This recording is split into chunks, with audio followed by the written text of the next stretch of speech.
इस्तिस्ना उसका 29वां बाब और उसकी पहली आयत से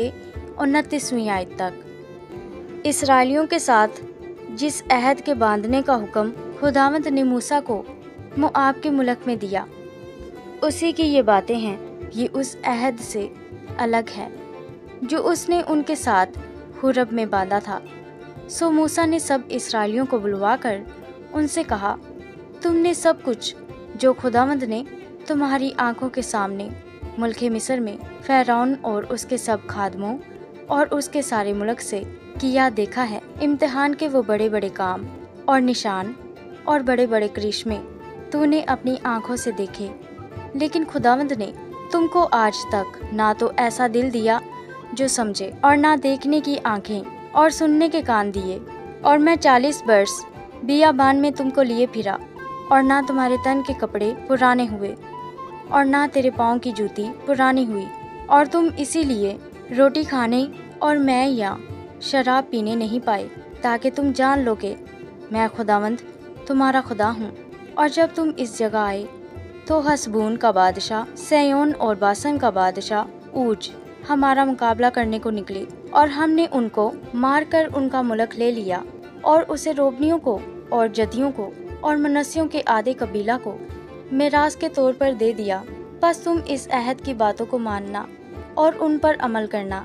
ताकि जो कुछ तुम करो उसमें कामयाब हो। आज के दिन तुम और तुम्हारे सरदार, तुम्हारे कबीले और तुम्हारे बुजुर्ग और तुम्हारे मनसबदार और सब इस्राएली मर्द और तुम्हारे बच्चे और तुम्हारी बीवियां और वो परदेसी भी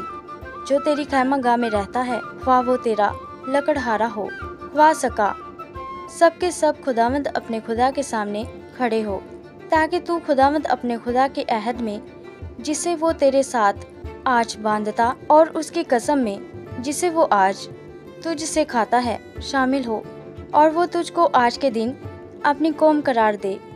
और वो तेरा खुदा हो जैसा उसने तुझसे कहा, जैसी उसने तेरे बाप दादा अब्राहम और इजहाक और याकूब से कसम खाई। और मैं इस अहद और कसम में फक्त तुम ही को नहीं, पर उसको भी जो आज के दिन खुदावंद हमारे खुदा के हजूर यहाँ हमारे साथ खड़ा है, और उसको भी जो आज के दिन यहाँ हमारे साथ नहीं, उनमें शामिल करता हूँ। तुम खुद जानते हो कि मुल्क मिस्र में हम कैसे रहे और क्यों कर उन कौमों के बीच से होकर आए जिनके दरमियान से तुम गुजरे, और तुमने खुद उनकी मकरू चीज़ें और लकड़ी और पत्थर और चांदी और सोने की मूर्तें देखी जो उनके यहाँ थी। सो ऐसा न हो कि तुम में कोई मर्द या औरत या खानदान या कबीला ऐसा हो जिसका दिल आज के दिन खुदावंद हमारे खुदा से बरगश्ता हो, और वो जाकर उन कौमों के देवताओं की परस्तिश करे। या ऐसा न हो कि तुम में कोई ऐसी जड़ हो जो अंदरियान और नागदोना पैदा करे, और ऐसा आदमी लानत की ये बातें सुनकर दिल ही दिल में अपने को मुबारकबाद दे और कहे कि ख्वाह मैं कैसा ही हट्टी होकर तर्क के साथ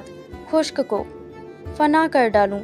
तो भी मेरे लिए सलामती है। पर खुदावंद उसे माफ़ नहीं करेगा, बल्कि उस वक्त खुदावंद का कहर और उसकी गैरत उस आदमी पर बरानगख्ता होगी, और सब लानतें जो इस किताब में लिखी हैं उस पर पड़ेंगी, और खुदावंद उसके नाम को सफ़ाए रोज़गार से मिटा देगा। और खुदावंद इस अहद की उन सब लानतों के मुताबिक जो इस शरीयत की किताब में लिखी हैं उसे इसराइल के सब कबीलों में से बुरी सज़ा के लिए जुदा करेगा। और आने वाली पुश्तों में तुम्हारी नस्ल के लोग जो तुम्हारे बाद पैदा होंगे और परदेसी भी जो दूर के मुल्क से आएंगे, जब वो इस मुल्क की बलाओं और खुदावंद की लगाई हुई बीमारियों को देखेंगे, और ये भी देखेंगे कि सारा मुल्क गोया गंधक और नमक बना पड़ा है और ऐसा जल गया है कि इसमें ना तो कुछ बोया जाता, ना पैदा होता, और ना किसी किस्म की घास उगती है। और वो सदूम और अमूरा और अदमा और ज़बूईम की तरह उजड़ गया, जिनको खुदावंद ने अपने गज़ब और कहर में तबाह कर डाला। तब वो बल्कि सब कौमें पूछेंगी कि खुदावंद ने इस मुल्क से ऐसा क्यों किया, और ऐसे बड़े कहर के भड़कने का सबब क्या है। उस वक्त लोग जवाब देंगे कि खुदावंद इनके बाप दादा के खुदा ने जो अहद इनके साथ इनको मुल्क मिस्र से निकालते वक्त बांधा था उसे इन लोगों ने छोड़ दिया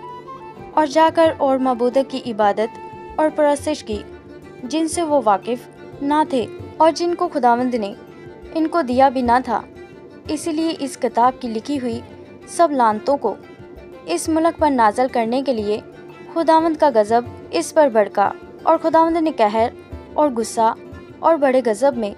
इनको इनके मुल्क से उखाड़ कर दूसरे मुल्क में फेंका, जैसा आज के दिन जाहिर है। गैब का मालिक तो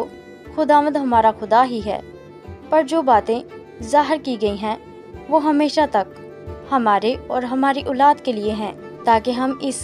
शरीयत की सब बातों पर अमल करें। आमीन।